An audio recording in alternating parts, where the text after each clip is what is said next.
కదలిక తల్లి ఎదలో కదలిక మొదలయ్యే మొలకల వేడుక ప్రాణం పోసే ప్రాణానికి ప్రాణం పోసినదెందరో ఈ ప్రకృతికి పైలంగ పచ్చని రంగులద్దినదెందరో మట్టిని తాకిన చేతులకు మరి మరి దండాలో రామ మొక్కలు నాటిన చేతులకు పరి పరి దండాలో మట్టిని తాకిన చేతులకు మరి మరి దండాలో రామ మొక్కలు నాటిన చేతులకు పరి పరి దండాలో.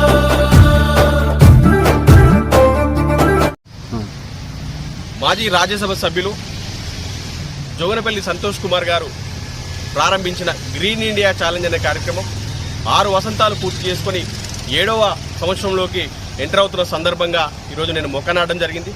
అంతేకాకుండా ఈరోజు తులసి మొక్కలు కూడా మరి ఇక్కడ చౌరస్తాలో ప్రతి ఒక్కరు కూడా తులసి మొక్కలు కూడా పంపిణీ చేయడం జరిగింది. ఏదైతే రాజ్యసభ సభ్యులు జోగినపల్లి సంతోష్ కుమార్ గారు గ్రీన్ ఇండియా ఛాలెంజ్ అనే కార్యక్రమంతో ప్రతి ఒక్కరిలో మొక్కలు వాటి సంరక్షణ గురించి అవగాహన పెంచుతూ అవగాహనే కాకుండా ప్రతి ఒక్కరు కూడా మొక్కలు నాటాలి, ప్రతి ఇంట్లో మొక్కలు నాటాలి, మరి పుట్టినరోజైనా పెళ్లి రోజైనా మరి మంచి రోజు ఏ రోజైనా కూడా మొక్కలు నాటే దిశగా పనిచేయాలని కోరడం జరిగింది. ఈ కార్యక్రమంలో ప్రతి ఒక్కరూ చిన్న పెద్ద రాజకీయాలకు అతీతంగా ఈరోజు మొక్కలు నాటే సందర్భం మనం చూస్తూ ఉన్నాం. 6 సంవత్సరాలుగా జోగినపల్లి సంతోష్ కుమార్ గారి పిలుపు మేరకు ప్రతి ఒక్కరు కూడా మొక్కలు నాటి ఈరోజు తెలంగాణలో కొంత పచ్చదనం గ్రీనరీ పర్సంటేజ్ పెరిగిందంటే ఖచ్చితంగా జోగినపల్లి సంతోష్ కుమార్ గారికి ఆ క్రెడిట్ దక్కుతుంది అనుకోవచ్చు.